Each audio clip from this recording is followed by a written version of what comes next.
माँ की दौलत, दिल छू लेने वाली कहानी। एक गांव में श्याम नाम का एक गृहस्थ रहता था। उसकी पत्नी का नाम गंगा था। उनको 2 बेटे और 2 बेटियां थी। एक छोटा सुखी परिवार था। श्याम ने अपना सब पैसा उसके बेटे और बेटियां इनकी पढ़ाई, शादी और उनके लिए अच्छे घर बनाने में खर्च कर दिया। श्याम के बेटे और बहुएं स्वार्थी थे। माँ बाप ने इतना सब किया था, फिर भी श्याम को अपने बेटे बहू के रहमोकरम पर जीना पड़ रहा था। उन दोनों को बेटों और बहुओं से बहुत ज्यादा हीनता और अपमान का बर्ताव मिलता था। अचानक एक दिन श्याम की मृत्यु हो गई। वजह से वो बेचारा तो इस दर्द से मुक्त हो गए, पर गंगा मात्र अकेली रह गई। गंगा ऐसे ही उदास मनस्थिति में मंदिर गई। वहाँ उसे उनकी बचपन की सहेली शांता मिली। उसे देखकर अच्छा लगा। गंगा को उदास देखकर शांता ने गंगा से उसके उदासी का कारण पूछा। गंगा ने अपने दुखी जीवन का सभी विवरण उसे बताया। वह सब सुनकर शांता ने उसे गुप्त में कुछ तो कहा। वो सभी सुनकर गंगा को थोड़ा सा आधार मिला। दूसरे दिन सुबह जिस प्रकार शांता के बताए अनुसार शांता एक बैग लेकर गंगा के पास गई और वो जैसे पहली बार ही मिल रही हो ऐसा बर्ताव किया। शांता ने गंगा को गले लगा लिया।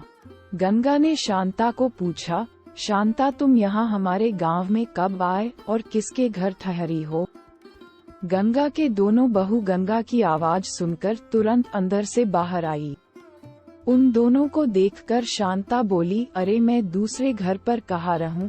हम दोनों मौसेरी बहनें हैं, तो भी सगी बहनों से ज्यादा हमारा रिश्ता अटूट है। मुझे जीजाजी गुजर गए मालूम पड़ा, इसलिए मैं तुम्हें मिलने के लिए और भेद देने के लिए आई हूँ। पहले दिन तय किए अनुसार गंगा बोली, शांता तुम मुझे मिलने के लिए आई यह सुनकर बहुत अच्छा लगा, पर तुम मुझे भेद देने के लिए कुछ लाई हो, उसका अर्थ मुझे कुछ समझ में नहीं आया। शांता जानबूझकर रोने का सुर निकालकर बोली, अरे गंगा मुझे पता है कि आप दोनों ने तुम्हारा सभी पैसा बेटे बेटी के पढ़ाई, शादी और उनके लिए अच्छा घर बनाने के लिए खर्च कर डाले। आप दोनों ने खुद के लिए कुछ भी नहीं रखा।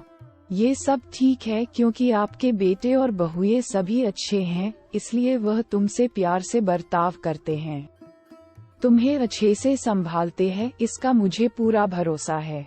लेकिन हमारे यहाँ पर सब उल्टा है। हमारी आर्थिक परिस्थिति अच्छी होकर भी बेटे पढ़े नहीं, इस वजह से वह कोई भी उद्योग धंधा करते नहीं है। अमीर है, इस वजह से उनकी शादी भी हो गई, परंतु उनकी पत्नियां हम दोनों का बार बार अपमान करती रहती है और मेरे बच्चे वह देखकर भी कुछ भी नहीं बोलते उन्हें। फिर शांता आंखें पोंछने का नाटक करती है और वह आगे बोली, अभी ऐसी परिस्थिति में हम दोनों को जीने की इच्छा भी नहीं होती और अब हमारी जिंदगी भी कितनी बची है। इसलिए मैंने तय किया कि मेरे पति का नजदीकी कोई भी नहीं है और तुम्हारे सिवाय मेरा कोई भी नहीं है। इसीलिए सब पैसा बेटों को देने के बजाय तुम्हें आधे पैसे दे दूं। ऐसा विचार करके मैं मेरे पति की रजामंदी से 25 तोला वजन के 10-12 सोने के गहने और 50,000 रुपए इस बैग में लाई हूँ। इस बैग में 45,000 की नोटें हैं और 1 रुपयों की 5,000 अनाने हैं। अभी तुम कुछ भी ना कहते हुए हमारा प्यार समझकर यह अमीर औरत है और धन की तिजोरी साथ लाई है। ऐसा विचार करके गंगा की बड़ी बहू प्यार का नाटक करके उनको बोली कि क्या मासी आप इतनी जल्दी क्यों जा रही हो? अभी आए हो तो रहो हमारे घर 2-4 दिन। आपके बेटे और बहू भी नई पीढ़ी के हैं, इस वजह से आप उनके तरफ ध्यान मत दीजिए। आप दोनों पति पत्नी ने आपका जीवन यशस्वी किया है, वैसे ही हमें भी उस बारे में मार्गदर्शन दिया तो अच्छा होगा और कैसे जीवन जीना है हमें भी समझ में आ जाएगा। तभी शांता उसे बोली, मेरे पति के दोस्त आज प्लेन से रात को 12 बजे हमारे घर आने वाले हैं, इस वजह से मुझे जाना होगा। हर एक मनुष्य के जिंदगी में ऐसा प्रसंग आता ही आता है कि जिसकी वजह से उसकी आंखें खुलती है और वह मनुष्य समझदार होगा तो उसे मार्ग दिखता है।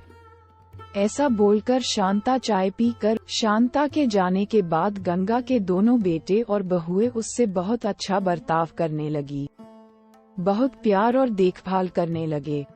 गंगा खाना खाने के बाद रात को अपने रूम में जाकर दरवाजे की कुंडी लगा लेती।